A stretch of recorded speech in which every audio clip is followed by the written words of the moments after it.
Welcome to KYRO. In this video, we'll show you how to add team members to your account.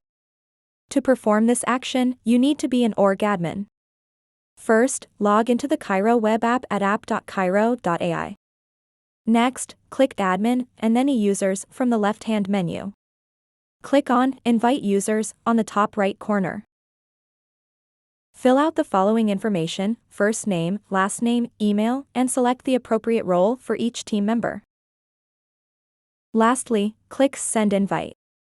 Your team members will receive an email invitation with a link to set up their password. By managing team memberships and roles effectively, you can enhance productivity and ensure that your team has the necessary tools to succeed.